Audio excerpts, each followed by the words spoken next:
Alrighty, guys, another episode of Shellonomics. We are on episode 3, talking vintage Teenage Mutant Ninja Turtles. We're with our buddy Josh Melkart. So, Josh, let's get right into it. Now, most of these episodes we're going to be doing, guys, is we're talking about the basic assortment. So, for those who are new to the vintage collecting, can you explain what basic assortment figures are, Josh? Absolutely. So basic assortment just basically, I mean, what it boils down to is the actual regular toy line. So, in 88 we had the 10 figures everybody knows. We got a few more. 90 is where we actually see it in 89 with the wacky action is where it begins. But in 90 is where it really picks up, where you start seeing the sub-series.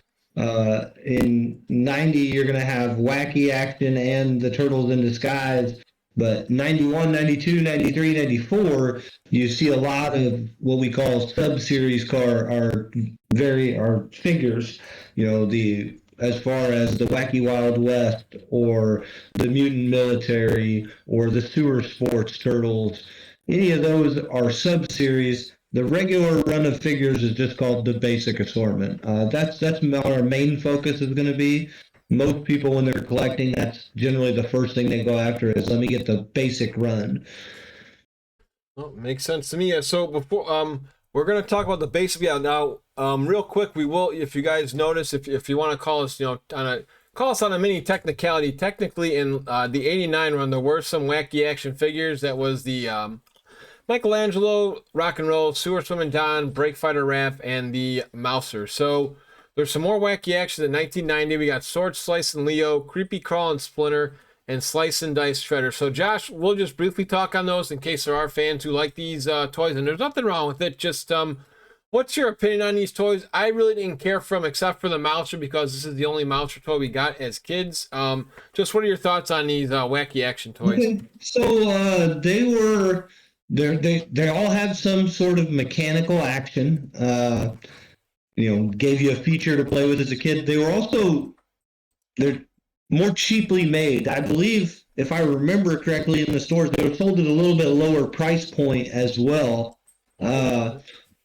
So, they were very mass produced and they tend to be kind of crappy and they tend to break because the mechanisms were garbage, the joints were garbage. The Mauser may be the most durable one out of that whole line. Everybody knows Donatello's feet are always broken, Splinter's feet are always broken. Mikey's wind-up action barely ever works. Same with Leo. And then you get to Bebop and Rocksteady, and you come to some other weird issues. And like I said, not the greatest line, kind of cheaply made, but and not very much value at all. When you're talking wacky action figures, if you're talking loose complete, you're paying.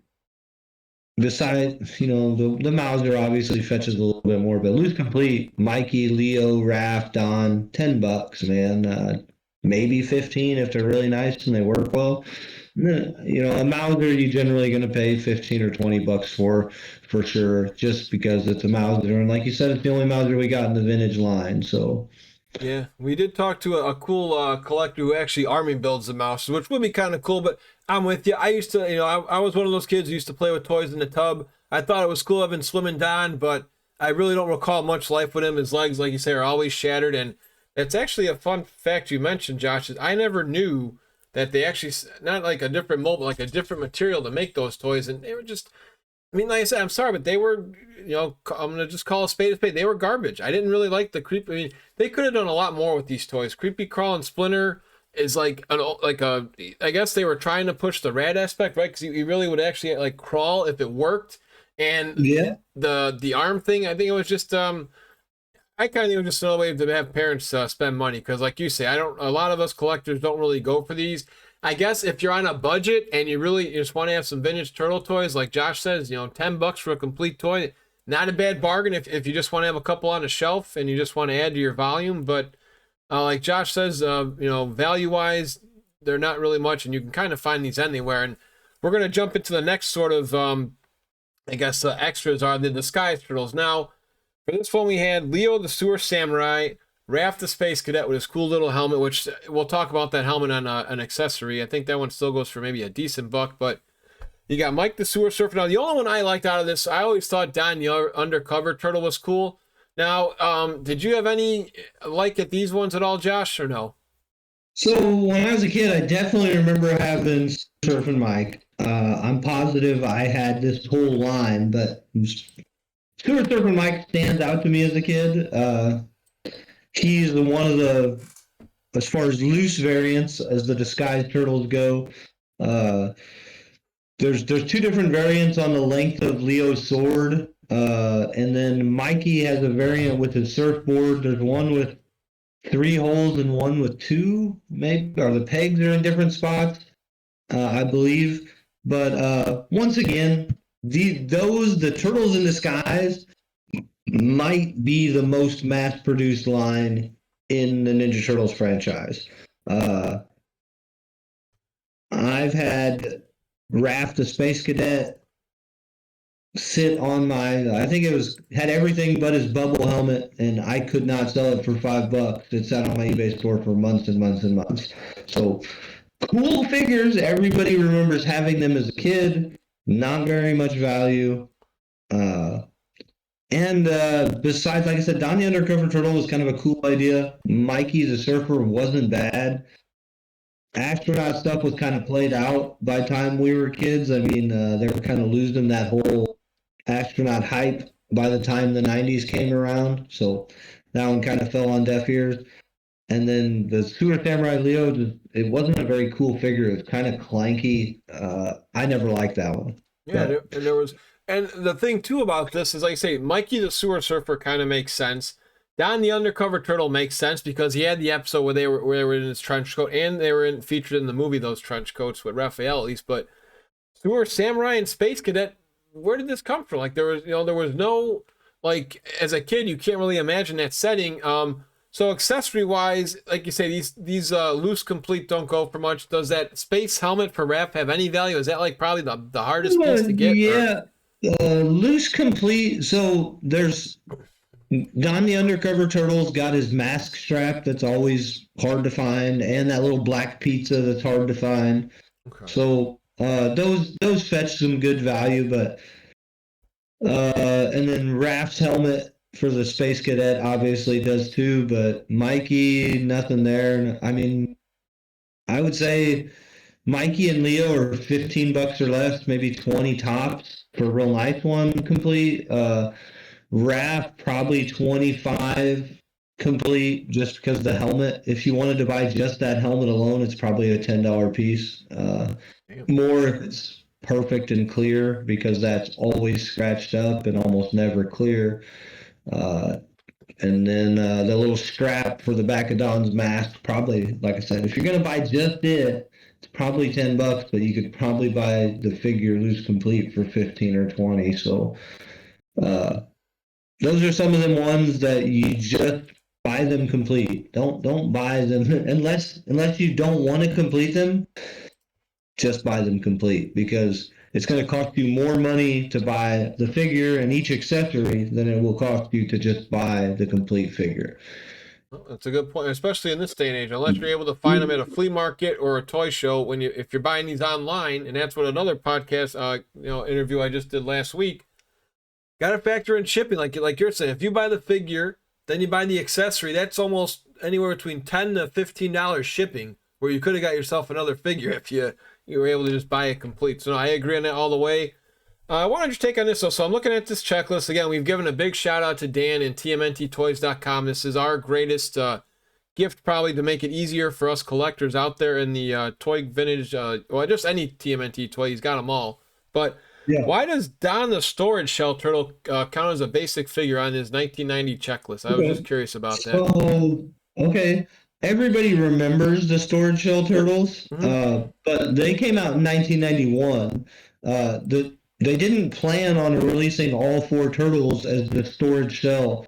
The Storage Shell Don was kind of a gimmick, and then when they realized that it was kind of neat that you could hide the weapons in the shell and stuff, they made the other three in 1991 and then re-released Don with them.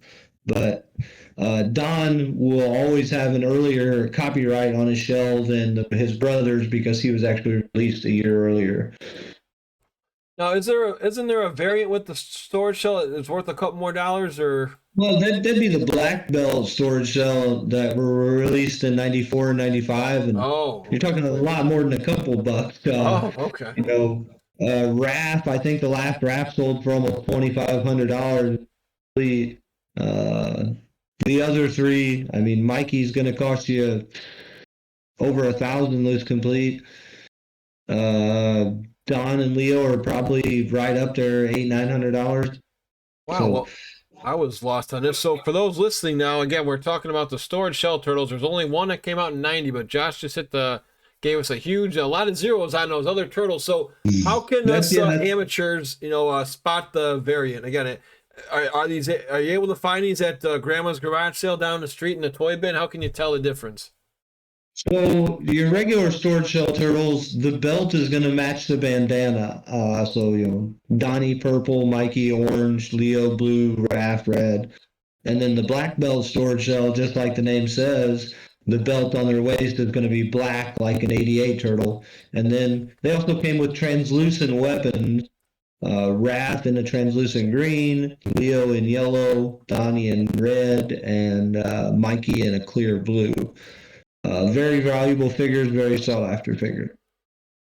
Good to know. Good to know. Thank you. That's why we got you here, Josh, to help clue us in just while we go on our toy. It's again, we're filming this in March 2025. Spring is pretty much here. Everyone's doing their spring clean and purging, getting stuff out of their attic. This is a good before we go to the next video, do you think this is a good time to start getting into the toy hunt again while people are just doing their purge to clean out their house? Absolutely. The yard sale season starts up soon. The flea market season starts up soon. Well, I guess depending on where you live, if you live in Illinois where we have 4 full seasons, Oh the yeah. flea market the That's flea pretty much market us. season Yeah. starts soon. Yeah. We don't do outdoor flea markets in the winter here. It's too cold. Yeah, that's Uh, right. but then if you're like me and you're a country bumpkin, the auction starts soon, and I'm a big fan of that. When somebody passes away and they just take everything in their house and auction. I've actually scored some pretty cool action figures like that. Not a lot of turtles, but I did come across like almost every single He-Man ever made are masters of the universe for the people that really care about them. So all those are very good things that come with the warm weather that I love seeing. Real quick, let's actually dive in after a quick minute if you're cool with it. Can you explain more about that auction house? Because I've seen them online. Do they still do old school auctions like toy sales? Like, is it like how they show in It the really movies? Or depends on the auction house. okay, Nowadays, you have like purely online bidding, okay, but the ones I like are the old school kind where you still go to them, they hand you a number, and when you bid, you just hold your number up, oh, and there's that's a guy talking fun. real fast, pointing at people, and you know I just think it's cool to do those, but I don't. When I'm going to those, generally my wife will be with me, and we'll be looking at some other stuff besides toys, some antiques and stuff like that. Oh, okay. I didn't know they did that. Those are still around. I'm gonna actually see if I can try to find one to do that live, just to say you get just the experience alone. You don't even have to spend any money just to Oh, witness them and it's see those cool. figures. There's nothing more fun than a live auction. Yeah, and if you play it like poker, I'm pretty sure you can kind of read people's poker face to see how high they're going to bid or if they get mad when you stick your hand up and it's like, hey, come on, man, I want that for cheaper. It's like, no, I know that figure's rare, buddy. I know what I'm getting into. So it's Um, like, you're not getting this, or at least not getting away Absolutely. cheap. All right, we'll run down the list here the way Dan has it set up. So we went from Don. Let's go to even this is not the vintage way, but they do this in the Mutant Mayhem movie. Ray Fillet, the Ray Fillet dude just keeps singing. So let's talk a little bit about Ray here. Okay, so Ray Fillet is going to have 3 different variants. He's going to have yellow chest, blue V, red chest, purple V, and purple chest, red V. Uh, there's one of them is non-color change. That's the yellow chest, blue V, and then the other 2 are color changes. Purple chest, red V, red chest, purple V. I believe red chest, purple V is the hardest one to get, but I could be wrong there. There's no real difference in value. The 2 color changes tend to go a little higher than the non. But Ray Flay is a cool figure, a great concept. It's a the Manta Ray mutant. He's got like a little spear gun and then a little buddy named Fish Sticks. That's Oh yeah. cool. Very cool figure. Like I said, along the cheaper lines, 20, $25 complete at the most. Uh, what's nice about Ray Flay is he was re-released in the vintage line, so there's more of his figures floating around than some of the other ones. So he's pretty easy to get. Oh, that's good to know. Now, here's the guy I remember the most out of this series, even though I never had him as a kid. It's just because he always stood out in the commercials. PandaCon, never in the cartoon, but what's the deal with PandaCon? So PandaCon is they kind of introduced him after Usagi Yojimbo came into the cartoon. Okay. It's the same kind of concept, samurai animal from a different dimension, blah blah blah. PandaCon's another one of the figures that comes with a variant. You've got dark face or light face and dark face. It's just one of them has more gray than white and white than gray. No price difference whatsoever there. But PandaCon is one of the few, there's not very many Ninja Turtles good guys that got like real guns. Like he gets like a legit like pistol. I always thought that was kind of fun. Yeah, especially like a samurai warrior busting out Yeah, of all things. yeah. God. But definitely a cool figure. One of my favorites. I own a couple of the prototype pieces for PandaCon, so I enjoy that figure a lot. We'll have to do a show and shell with those prototypes in the future stream. So, all right, guys, the easiest figure to complete, and Josh, tell everybody why. Mondo Gecko. Mondo Gecko, because it only comes with one accessory. But that's where you run into problems. It's also one of the most broken figures in the vintage line. You got to make sure he's got his tail. He's got a variant, so you can either have black eyebrow or blue eyebrow, or no, it's green eyebrow or blue eyebrow. No price difference whatsoever. There's some variants in the packaging on that one. When he was first released, you got Mondo Gecko and his skateboard. The skateboard already had a sticker on it, but then they also released the sticker for the skateboard on the sticker pack that was in the package.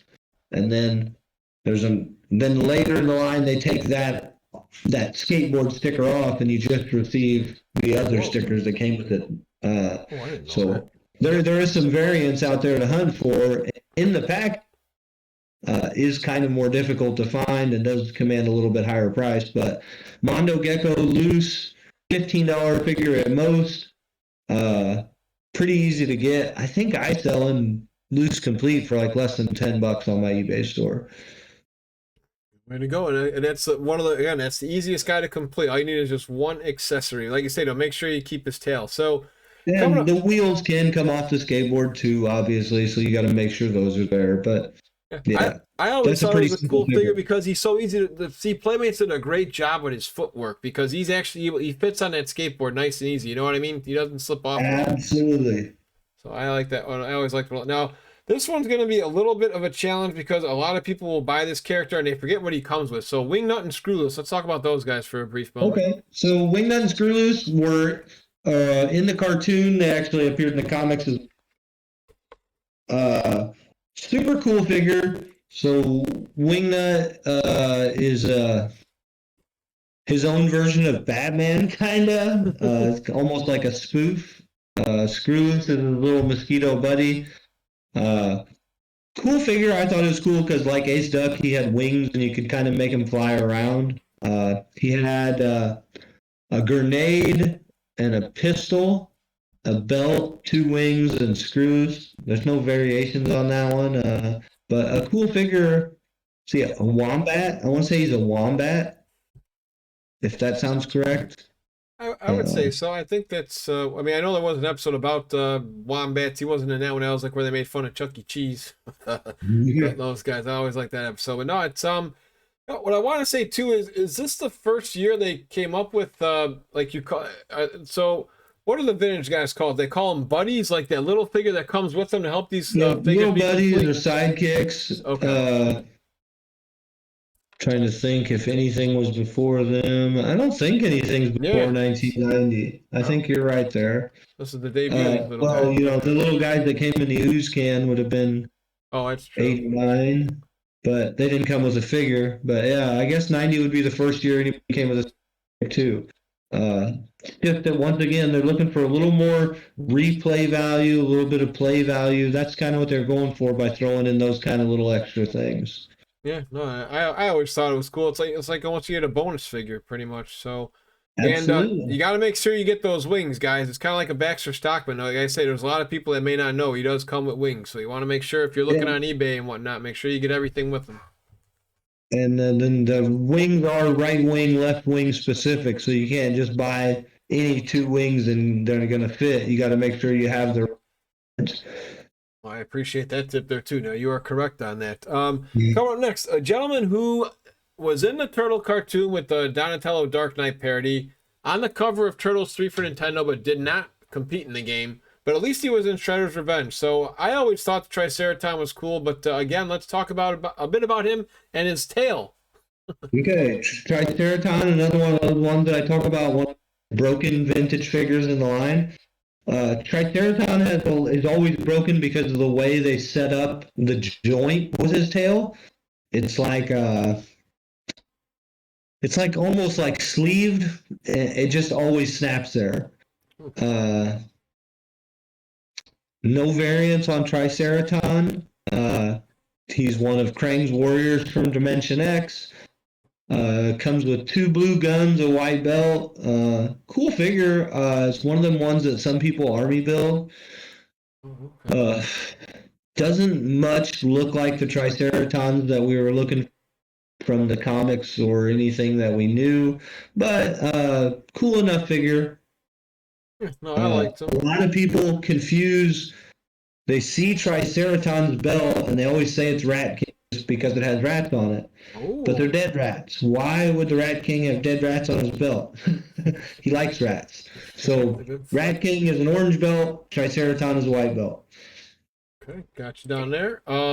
So this is the guy, for me, just a quick little story. I never had foot soldiers growing up, and I didn't know who this character was. There's one coming up next. So for some reason, I actually had 2 of them. So he was my foot soldier because he was a robot, the Fugitoid. So can we talk a little bit about him and why, if you have any, I don't know, any guess, why if he's supposed to be one of the biggest turtle allies, you can go ahead and give us a little history on his comic, where he came from, but why did Turtles 3 have him as a villain in the Nintendo game? He's in the Technodrome and he's actually coming at you with a gun.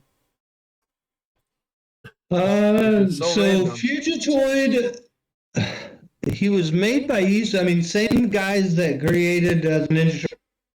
He had his own comic. Uh, I am not real knowledgeable on the whys of the video game, but as far as the figure, they stayed real true to the comic on that one. I mean, it looks super similar. My favorite thing about that figure is that the chest opens, Oh my God, and yes. I'm glad you brought that up. I always thought that was and great. then and then there's attachment points for every one of his weapons. He's that can hold all his weapons at the same time. It always made me upset as a kid when I would get a figure with like 40 accessories and then he can only hold 2. You know what I'm saying? Yeah, And no, then there's no place exactly. to put all the other ones. With Fugitoid, you could attach every single weapon to him with his chest. I mean, it looks cool as shit. I really like that figure. I just think it's a cool figure. Nope, same here. Yeah, Gerald Honeycutt, one of the bigger, again, he was before the Turtles creations, Eastman and Laird in the comics. So I thought it was cool. He Yeah. appeared in didn't appear in our OG comic, didn't appear in any of the movies that we grew up with, but he was in the 2003 series. And again, Josh made a good point for those who are new. If you're not subscribed to our YouTube channel yet, please do so. We got more episodes coming there and Spotify, but make sure you have his chess piece with him because again, if you're buying lots on eBay, some of those guys may not have that piece, and that's another piece that could be kind of will cost you a couple bucks. Plus, it was cool just to open up that chest. I like that. I thought that was unique. All right, coming up next now. Unfortunately, this is only the other frog we had. We only had Genghis and Napoleon. We never got Attila and the other one. So why again? I feel this is one of the more mass-produced figures of the bunch because I see him all over the place. Still a cool figure. He's got his cool little green shield. But anything else you want to talk about with Napoleon Bonafrog? Two variants on Napoleon Bonafrog. Typically, they're called light spots and dark spots. The spots on his body, one has really dark spots, one has lighter spots. But you also hear a pink peace sign, green peace sign. On one of them, he's got a pink peace sign. On the other one, he's got a green peace sign. No price difference for the variants or anything like that. Does come with a cool sidekick, Flyboy. Yeah, he did. I like him. Flyboy's neat because he's got little fly wings on the back that can come off. I always thought that kind of cool. I'm trying to think. He does have a really cool shield. Not that it's specific to the character. Just when you look at all the design details on his shield, there's a whole bunch of stuff hidden in there. It's a very cool piece. Yeah, I guess real quick before I forget, again, we do talk about Loose Complete, and I like we're trying to bring this up in a lot of our videos too, Josh, for those who are new here. In regards to the accessories here, would you agree that most of them just are not really rare in this, at least in this line in 1990? They go anywhere between maybe $1 to $5. Through 1990, there's not really much in the whole. Okay. Any accessory that you could buy, in the $2 to $3 range a piece, no problem. I mean, if you're buying in bulk, you there's some of these you should be able to get for $1 a piece, no problem. Okay. That's what I figured. Just how about the sidekicks or the buddies? Do they have a big impact? Like, do they go for a little more? It all depends on which one it is. Fish sticks doesn't seem to really go. $3 or $4, maybe $5. Screw loose kind of goes a little higher, $6 or $7. Same thing. What's the other one? Flyboy. That's going to be like a $4 or $5 figure probably. Some people strictly collect sidekicks, so sometimes you can bump a little bit more of a premium out of it. But cool figures. Yeah, this is my favorite of the sidekicks coming up here, Muckman and Joe Eyeball. So let's talk about these guys. I think this is one of the cooler toys out there. Okay, so Muckman and Joe Eyeball, really cool figure. Pretty much your basic concept for the whole Ninja Turtles line. Random guy that does some sort of menial job he's a trash worker, gets mutated. I think Joe Eyeball is just some slime ball that was in the trash that got mutated too, or maybe it was his coworker. I can't remember. I'm sure there's a backstory on that, but very cool figure. No variants on that one. What I always liked about Muckman and Joe Eyeball is that you could put his trash can backpack on, plop Joe Eyeball in there, and then also, even though my mom never let me do it, you could take his head cap off and pour ooze through him, and he had holes where it'd go all out his mouth and stuff. Was really neat. That's another one of those figures where if you look at all the details and the molding and stuff, there's a lot of stuff hidden in that figure that is really cool. I'm going to ask you something here. This is another reason why I like Muckman. Are you familiar with the TV show Robot Chicken? Yeah, absolutely. Do you remember the spot with Muckman in it? There's a little short on there. Now that you say that, something comes to mind. Yeah. I do remember. They did a lot of Ninja Turtle spoofs that were funny. Yes, and Muckman's in there. I'm not going to reveal all of it because I'm not plugging, I don't get paid for this, but I do want everybody to look up Krangman Robot Chicken because Muckman's in there and the voice actor says, "Is there a banana peel on my head?" Which is the truth because he came up with that. So if you haven't seen it for a while, I'll pop you it later tonight so you can check it out. But it's really cool. It's Muckman, an April O'Neil figure, and the OG Krang's in there. So it's just a quick little silly spoof. But again, that's why Muckman's kind of special to me because he makes an appearance in Robot Chicken. Now we're going to go to another character. I think this would have been a great figure for a cartoon. I don't know why he was not writing into any of the episodes. I'm sure you'll agree with me on Pizza Face. Pizza Face, cool figure. I mean, great design for a bad guy against the Turtles. I mean, what better bad guy for the Turtles than a guy that makes pizza, the food that they love? And then like you look at his pizzas and they got cockroaches and spiders and all kinds of greasy, nasty stuff on them. Pizza face, you're gonna have two variants. You're gonna have unpainted knife and painted knife. On one of them, on his belly section, the knife is painted green. On the other one, it's not painted at all. I believe on the one with the knife that's painted green, all the blood spots or pizza sauce spots on his hat are all colored as well. Really cool, interesting note on Pizza Face is his original concept had a removable hat that he had this little like weird mutant guy attached to his head underneath of it. The original sculptor for that, David Arshofsky, actually re-released it a few years ago to buy the interchangeable head to put on your pizza face where you could take the hat off just like it was supposed to originally be. Very cool design. Another one of them ones with stuff into it. Pizza Face's weapons are amazing. He gets a big cleaver knife. He's got a peg leg that goes into a pizza box for his leg. You can also use his meat cleaver knife as his peg leg. And then he has two pizzas and a shield. Shield's another one of them cool pieces with all kinds of hidden details. But, you know, just like I said with the rest of the 1990 figures, this is maybe up towards 30 for a very nice one. Yeah, I always thought that pizza box leg was really, really wild. Now this one's, I would say, is kind of a challenge. I learned this from our good friend John Coleman, the next guy to complete. Let's talk a little bit about Mutagen Man. Can you explain all about his pellets? Yeah, so Mutagen Man was in the cartoon. Not exactly as we see him in the toy, but pretty close compared to most of the things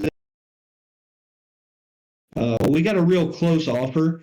Mutagen Man, his body, or what's left of his body, his brain just floats around in ooze. It's a cool figure because you can fill him with water or ooze. And I thought that was kind of neat, kind of incorporated him into bath time when you were a kid. But the hardest part to complete on him is obviously going to be, I'm trying to think if it's 7 or 8 little pieces of trash. I want to say 7, but it's like an apple core or a wrench, just weird stuff, and it all went inside of his body. So what's really cool about him is you can find a Mutagen Man pretty cheap with the trash still in his body. You just got to take the time to be able to get it out of there to fill yours back up. Those little trash pieces can be quite expensive. I know probably about, for an unpunched, like on the sprue set, it's probably close to $25. Oh wow! But then you could buy, you could buy a complete one for 35. So once again, it's buy the complete figure. Yeah. He's got a purple hose that goes from his back tank to his gun, or no, his back tank to the other part of his body. That purple hose is also pretty hard to find, but his other accessories are pretty readily available. He's got an upper belt and a lower belt, a head plug, an oxygen tank, the purple hose, a gun, and then 7 little trash pieces. So quite a few little bits and bobbles there on track down. Yeah, that's the one thing I was just wanting, because again, my friends helped me when I was trying to, back in my day, trying to, like most of us, we want to get every figure, and I just remember a lot of advice regarding those pellets. So thank you for bringing that up. All right, this guy was in season 7, Night of the Rogues, 1 episode only. But I didn't really. This is one of the figures. He's okay. He's probably, if I had to rank every character on this basic figure assortment, he's probably like the least on my list. But any praise you got for Scumbug here? Scumbug, it is kind of a neat figure, and once again, we basic Ninja Turtle guideline. He's got 1 mutant foot, 1 booted foot. He's a bug exterminator that got mutated, so obviously he's partially bug. There are 2 variants on that one. There's going to be green boot and black boot, blue boot and black boot, depends on how you hear it called. Black boot is definitely much harder to find. Can be a little bit more expensive, but most people don't know the difference. So Once again, he has the 4 little orange bugs that are pretty hard to find. And then he has backpack, gun, 2 short hoses and a long hose. A lot of people confuse his long hose and Krang's hose, but they're completely different. Once you see them in person, it's impossible to mix up. So, yeah, cool figure in my opinion. My favorite thing about that figure is that his little jaw action. I always thought that was neat, but that's something to look for if you're going to buy one. Make sure it has that lower jaw, because if it's missing, you're probably never going to find one for sale. Damn, I didn't know that. And now we come to my personal favorite of the bunch here. The hardest, probably one of the harder bosses in Turtles in Time, Slash. There's a lot to know about Slash here, so feel free to talk as long as you need to about Slash. Absolutely. So Slash is probably the most popular figure from. There's going to be. There's 2 figure variants and 3 belt variants there for Slash. The figure variants, you're going to have mustard belly and then bright yellow belly. The easiest way to explain that is all of the spikes on his back are a bright yellow color. So like the spikes on the back of his shell. When they say bright yellow belly, his belly is the same color as those spikes. The mustard belly is it's much closer to the 88 Turtles front shell than a bright yellow. And then the belts for bright yellow belly, you're going to need a pink belt red S, and then you're going to have pink belt yellow S, which goes on a mustard belly, and then you've got black belt, which is the most common. But there's also 2 variants of the black belt. I want to say one with 2 stars on it and one with 3 stars on it. Pricing. So just the figure, bright yellow belly, it's probably a $75 or $80 figure.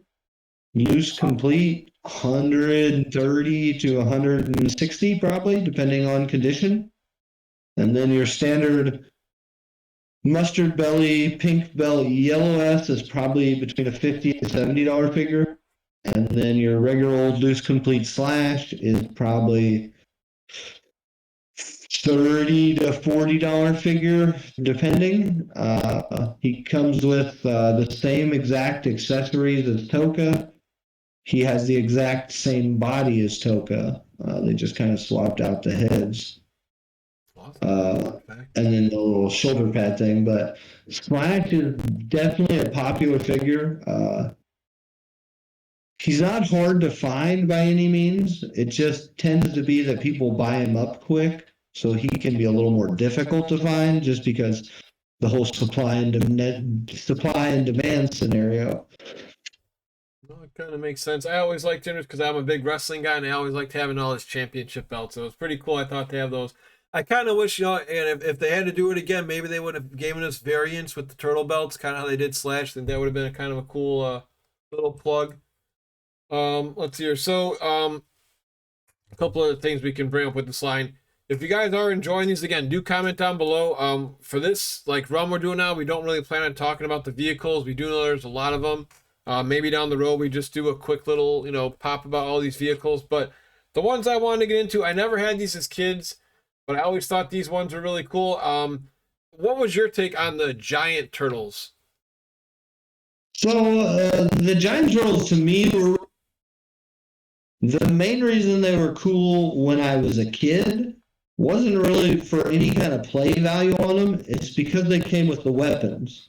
And when you're a kid, those nunchucks fit perfectly in your hands. And you could swing them around and hit your brother with them and blah, blah, blah. But that's why I think the Giants are so hard to find weapons for, as I think everybody got home with those giant Ninja Turtles, and the first thing they did was take that weapon and just whap the shit out of their little brother. Probably. That's what I would have done. But the Giant Turtles are kind of neat. They were re-released in the vintage line, so there's a couple variants to them. And then the belts even have a variant on the Giant Vintage. You can get the original belts for the Giants were embroidered, and then a little bit later in the run, they just started screen printing the leather on the belt. But the original ones, it's actually hand stitched, embroidered, or not hand, but stitched into the belt, which I always thought was pretty cool. But yeah, the weapons are awesome. The belts are awesome. Like I said, the turtles, they're cool, but the weapons I think were the best part about the Giants. Let's talk again. We'll talk about this just really quick.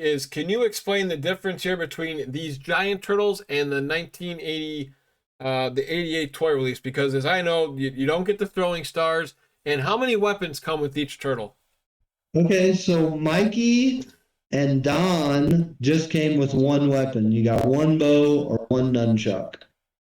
And then Raph came with two sais, and Leo came with two swords. And this would be a color match to the turtle for Leo, Raph, and Mikey, and then Don's would just be a brown bow. You don't get any other accessories with the Giants. No throwing stars, no commas. That.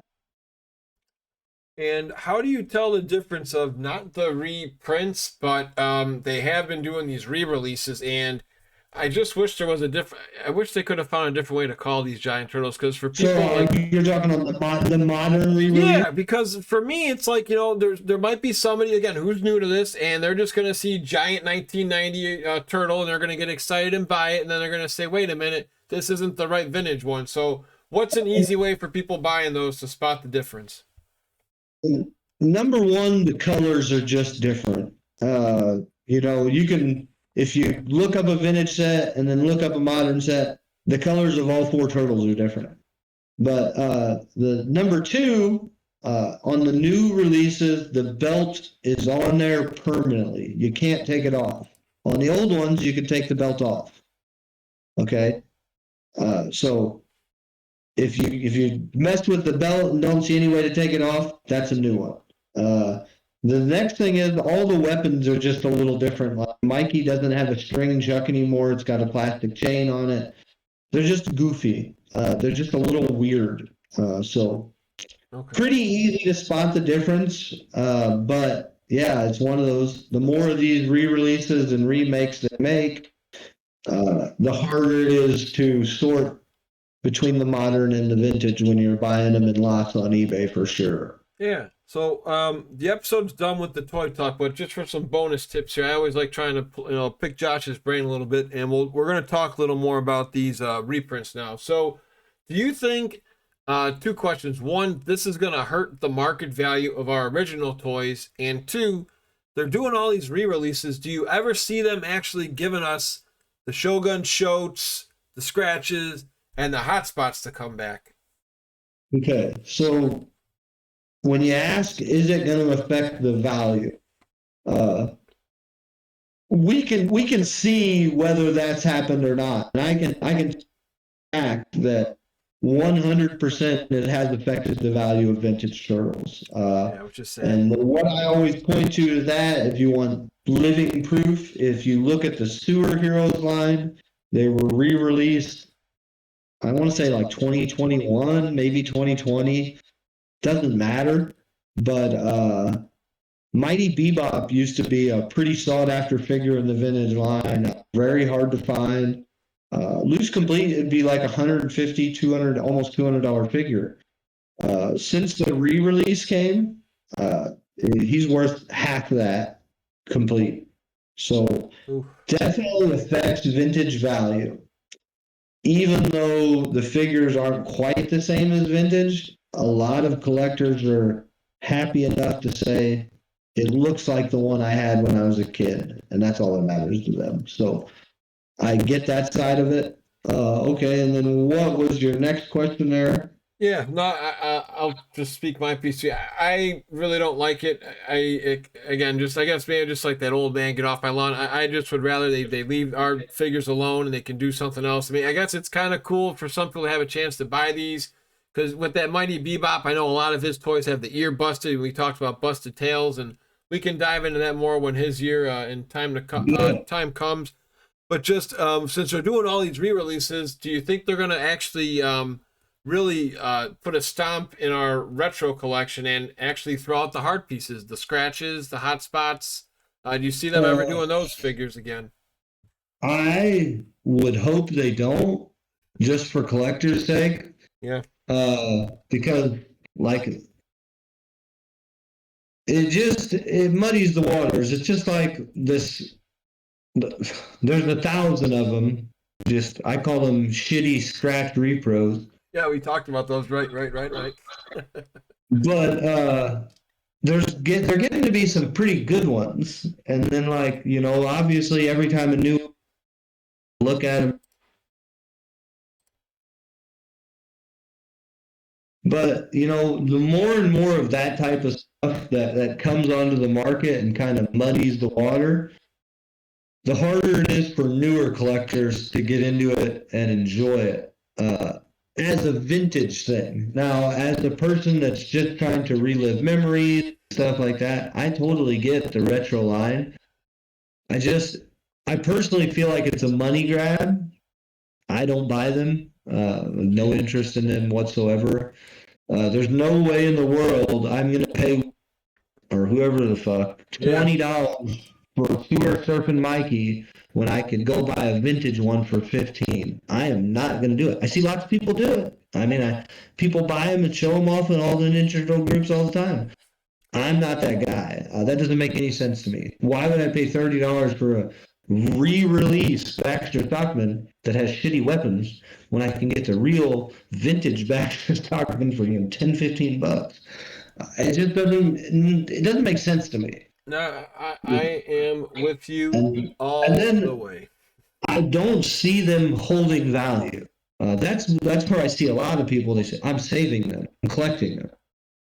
I totally get that. And vintage turtles, the value, it's an intrinsic value I get, so it's kind of a made up value, but the value is there because I just don't see there being a value in these retro releases 20 years.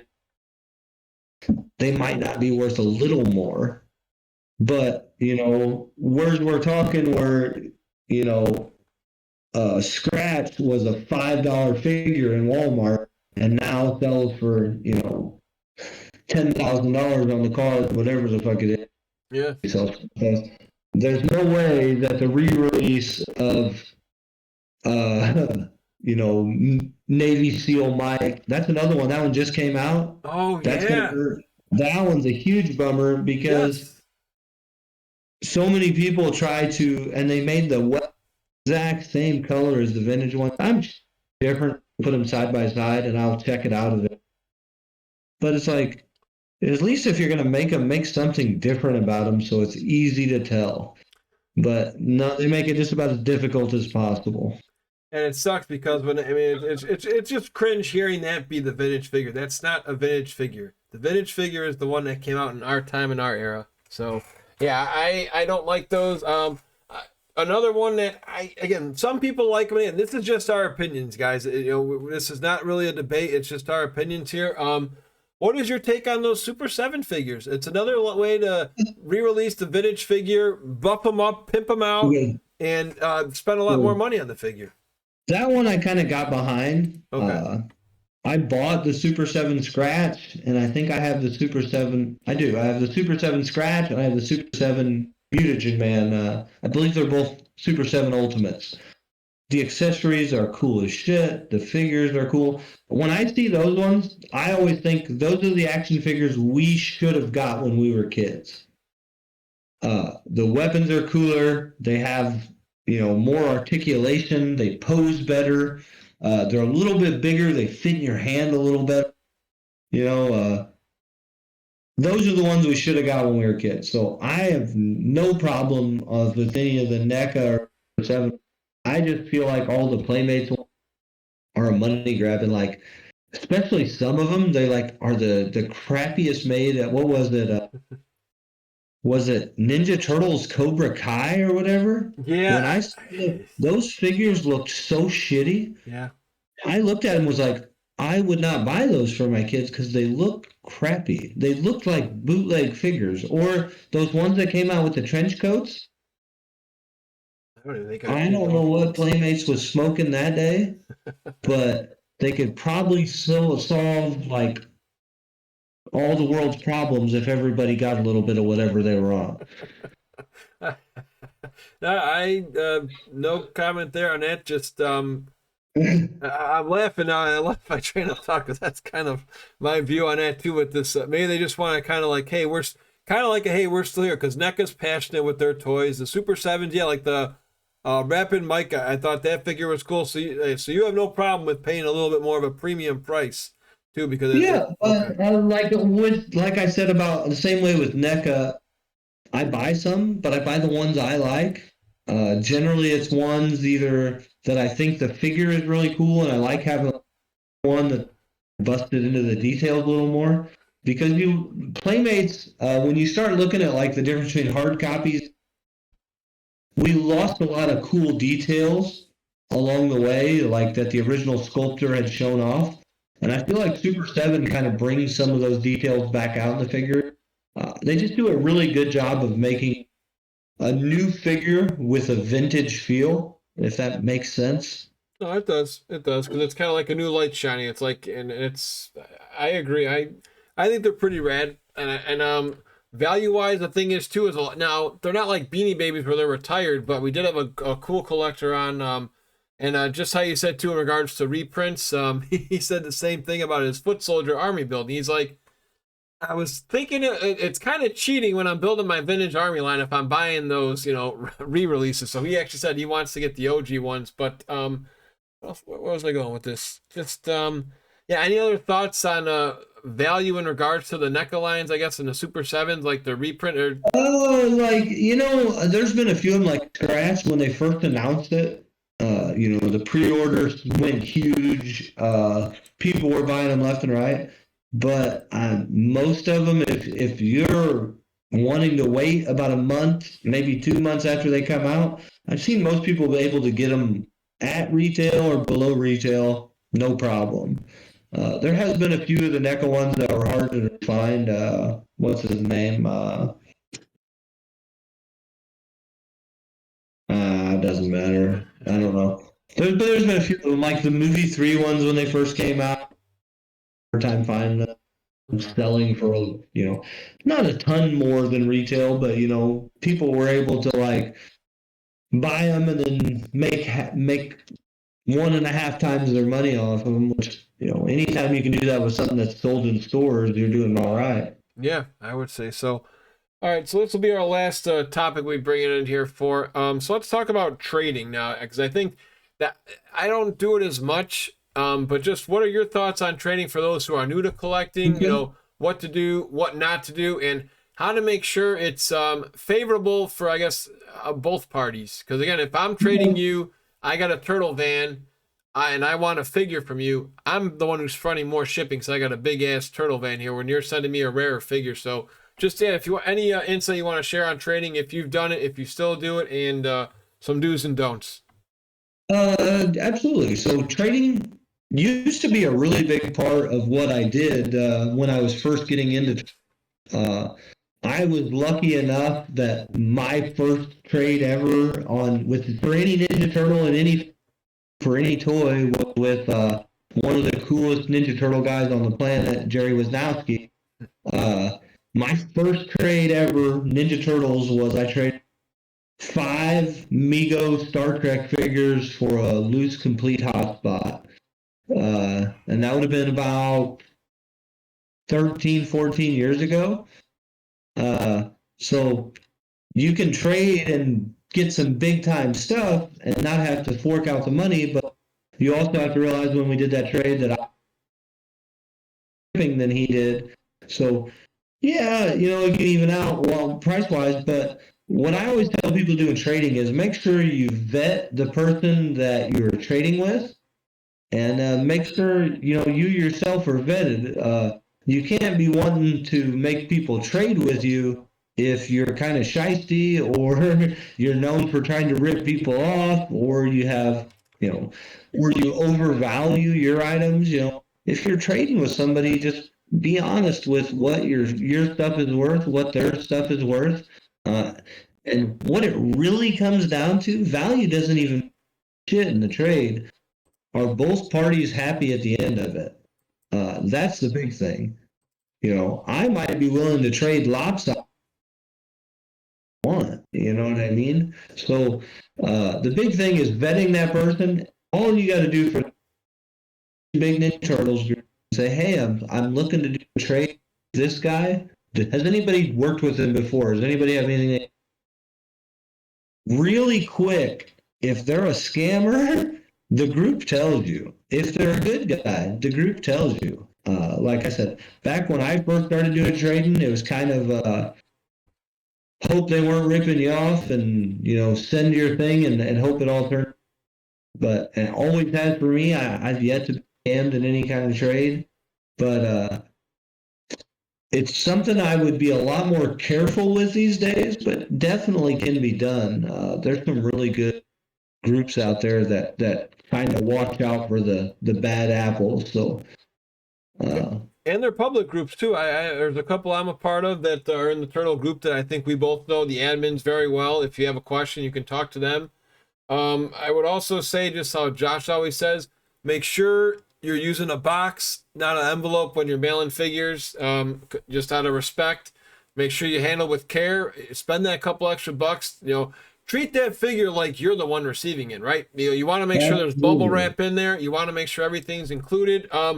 So how does it work? You know, again, for somebody who's brand new, how are you going to be able to trust that seller to make sure that they have, you know, I would say to cover your own ass, so to speak. Like you want to make sure that now use with insurance. The big thing is, so we all get into these Facebook groups, and we have to, just like in the real world, we all build our reputation as just as a less of a, no other way to say it, as a Ninja Turtle guy. Yeah. So if you go into any of the Facebook groups and say, hey, I'm gonna do Josh Melcher, does anybody know him? I would imagine if you said that in one of the Facebook groups, there's gonna be a lot of people come, Josh, he's a guy and blah blah blah. Never be wrong. But you know, if you're a new person and you make that post, or somebody makes that post and nobody knows it, you're going to have a hard time doing stuff like that. But that's the big thing, is building your reputation. Get in the groups, buy stuff, sell stuff. You know what I mean? Make friends with people. I've met people all over the world because of Ninja Turtles. And then with the different Comic-Cons and the different conventions,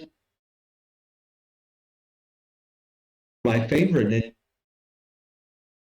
I just had really good times. Made almost lifelong friends through this. So it's a really cool thing to be a part of, and I'm just glad that I've been able to be a part of it for as long as I have.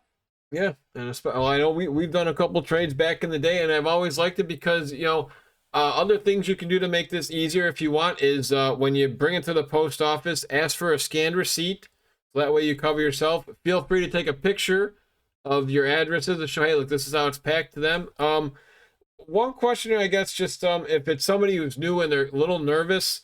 Now, let's say I'm the new guy and you're somebody who's been around the block. This is my first deal I'm working with you, and I would recommend not doing anything big with high value. But would you be against anybody if they had to kind of prove themselves? Would they have to mail first and wait until you got the figure? I was curious how you would do that, you know, depending on your age group and stuff. There used to be a lot of people who did things that way. Okay. I personally don't like that one. Right. I like to just say, hey, I'm going to ship on Tuesday. Can you ship on Tuesday? And if they, we both just go ship the same day. We exchange tracking number, and then we just leave it up to USPS.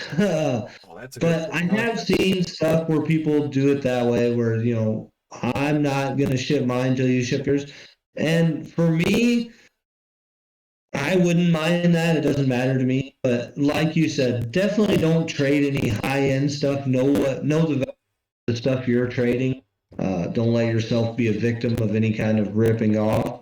But yeah, I'm more of a bigger fan of on Tuesday and exchange tracking numbers and be done with.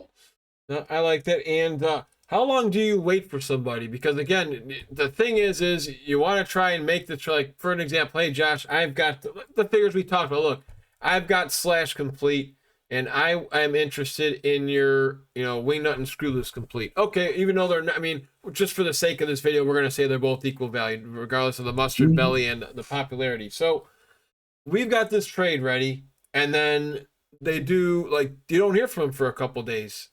Like that does happen, unfortunately. So how do you go about that? Now again, you haven't shipped out the figure. How long do you wait? I always try to remember that everybody's life happens. You know what I mean? People get busy. People have whole lives outside of these toys and action figures. Yes. But the big thing is when you're in these groups, if somebody's really interested in a trade, they're not going to leave you hanging. You know what I mean? So if it's a legit guy, you're going to be able to knock out the logistics of it and make shit happen. Yep. If it's anybody, if they're disappearing for 3 or 4 days, that's probably not the type of person I'm going to want to trade with. So use your better judgment there. But, I also do remember that, like I said, if you have an agreed ship date and you don't ship, and you have a valid excuse, that's one thing, but try to be meaning, understand that the other person's time has value just like your time. Like I said, we're all human, we all live lives. That's my big thing. You can be late. Being late happens, but being consistently late is just being an asshole. Yeah. 2 more parts on this, and then we'll bring it in for a landing. So, I want to talk about some advice here. We live in what I call a screenshot era. So it's happened to all of us. I would say if you're in this game, as long as we've been, you're going to have somebody who wants, we'll just say scratch. I've got the scratch piece. I know he goes, or we'll just say $1,000 again, just for the sake of the video here. I got a scratch. He goes for $1,000. Here comes somebody who is either, I don't know if they're trying to get a reaction out of you, Josh, but I'm the one with scratch, and you're going to just, or we'll play it backwards. I'm going to have you be scratch man. You got $1,000 scratch because you have a very nice collection. And I'm coming at you, and I'm pretty much insulting your intelligence. I'm going to say, hey, would you do a soft-headed Mike, a soft-headed Don, and a Pandacon for that? Because this is just an example. You get people who are going to send these offers, and it's like you really want to say, what the heck are you doing? But how do you maintain your professionalism and your courtesy? Because you don't want to be the guy saying, are you an effing, dumbass? What are you smoking on this? Because it happens with sales too, on OfferUp. Someone will say, you have a figure for $100 on there. Hey, would you do $20? No. So how do you professionally, write these people or just ignore them? What's your take and advice for those who are new? Whenever I set my prices, I always like to give myself, I used to say 10% wiggle room. Okay. And then lately I've been leaning more just because of the way the market's kind of been going. Yeah. But if anybody sends me an offer within 10% of my price, I just accept it. Okay. If you can't move a couple bucks on your selling price, you shouldn't be selling. Right. It's just how it works. That's the world people live in, and like that. That's why that whole thrill of the making the. So that's where I go. Anything within 10% of my original asking price, I'm just gonna accept it and be done with it. Anything after that, like an insulting one, like someone, it's like, are you out of your mind? Like, how So do you deal with those people without losing your shit? What you need to remember on eBay is if they make you an offer, it's actually bumping your listing. So you don't want to just automatically fire off at them and call them stupid like you were talking about. Just either decline the offer or come back with a counter more I always do this one too, and this is how I deal with the genuine low ballers. Yeah. If they offer me something low, I will just come back with a more reasonable offer, or and then they might come back with another low offer. I will then make them an offer for higher than right. Oh God. You know what I mean? Do you really want it, or are you just wasting my time? That's what you have to remember. Don't let somebody just waste all your time. And then you also have to remember that you can block people. If they keep making you unreasonable offer, just block them. Be done with them. Yeah, why waste your time and why try to prove yourself in an argument that you're wasting your energy? I'm like, hey, I know this figure is worth this. Yeah. Nobody wins though. Yeah. Nobody wins. No, exactly. You wasted your time, and they're an asshole. Yeah. I mean, what did you prove there? I'm going to share a funny story before we end on a happy note. Are you familiar with fantasy football? Just a little bit, too honest, like at least. Okay. Absolutely. Okay. So I'm going to just send you my funny story that my buddy would always do when it comes to fantasy football trades. Now you got the hot commodity waiver wire running back that came out and had a grand day, and this guy wants him, and he sends you a wide receiver who's mediocre and a tight end that you don't need because you have the top 10. You have the Jimmy Graham or Travis Kelce nowadays. Yep. So what my buddy would do is pretty much like you just said in regards to the low offer to the higher offer. He would say, okay, you want to give me that tight end? Take my kicker. He would just literally send his kicker for his best player to just say, that's what your trade looks like. Absolutely. Put things into perspective. Oh, man. So just another cool thing with trades. Do you ever give anything extra? I know when I used to trade with a lot of guys, we're a part of some real nice groups with some good people. And if it's your first trade or just if I know you and I know you got kids or I know you a little bit better, it's like, hey, you know what? I've got a couple extra turtle trading cards. I don't need them. Here's 5 or 10 extra cards. Do you ever do that with your sales or trades? Absolutely. So on my eBay sales, since I mostly work in Ninja Turtles, I was able to buy just an absolute shit ton of loose trading cards, like a couple thousand. And I used to, whenever I packed my boxes, I would just throw a couple of them in there. It got me a couple nice little comments on my feedback on eBay where people said, oh, thanks for the trading cards. I forgot those even existed. Or I would try to find a trading card that matched up to the figure they bought. If they bought a foot soldier, I'd get a foot soldier trading, or whatever. Something like that just kind of shows a little bit, and then just that little bit of extra that puts your eBay page or your selling page above everybody else's. Another thing I see a lot of people do is they'll print cheap stickers and you throw a sticker or something in there. Everybody loves stickers. I don't know if it's just our generation. I have a whole wall of stickers out in my shop that I peel it off and I stick it up there. So stuff like that is always cool for me. But anytime you can throw in, especially if it's a buddy you've done business with 3 or 4 times, you might throw in an extra figure, 100 wrapped out in my garage. It's not hurting me to throw one of those in for somebody. Yeah, and it just goes a long way because that way you build up a good rep. And again, word of mouth. Hey, you know what? I made a trade with Josh. This guy gave me an extra figure. He's a good guy. He takes care of me. He'll take care of you. It's just, and again, that's what me and you are in this business. Like for me, I'm not in it to make, if with the buying and selling, I'm not in it to make a fast buck. It's like if I enjoy making other people happy doing this too. And just to give a little extra, it goes a long way. Like I said, with mine, most of the reason I do it is stay involved in the game. When you've been in it as long as I have, and when you've had the totality of figures, number one, my name means a lot to me, so I like people to know my name and they're getting authentic, they're getting original, they're getting vintage. And then number two, you know that it's a guy that is looking out, you're getting the right parts, the right pieces, you're getting exactly what you have. That means a lot in the vintage toy world. Reputation is everything.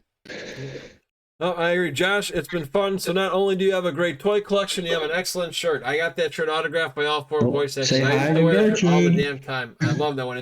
It's the greatest shirt, in my opinion, from the cartoon line. It's got pretty much everybody on that shirt. So, Josh, where can people find you if this is the first time they're catching these episodes here? Yep, I'm on Facebook at Josh Melcher. Guide to our visual guide to vintage TMNT, and then I'm on eBay just at Melcher Scott.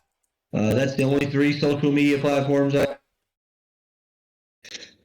Always nice to keep it simple. The shirt, yeah, I don't even remember where I got the shirt, but it's got Hot so many Topic, Hot figures on Topic it. for me. It was, I believe, Hot Topic sold those. It So very well could have been Hot Topic, yeah. yeah, all the great shirts back then, man. You got Mutant, you got the Mighty Bebop and Super Rocksteady, the robot, or the toy line called them robots, but in the cartoon it was Super Rocksteady and Mighty Bebop. They had everybody on that shirt. And I thought it was cool. They had Baxter, our homeboy, up top. I thought that was a great part too, man. And then you got Jaguar from the Archie comics over here, and then Manta Ray instead of Ray Fillet. Yeah. I know, it's a very cool shirt. Definitely. I don't know how long I've had it. 6 or 7 years. I love it. Yep, same here. Josh, as always, it's been a pleasure. We'll see you for episode 4 when we dive into 1991. Absolutely. Enjoy, and remember to collect them all. All righty, man. Take it easy, Josh.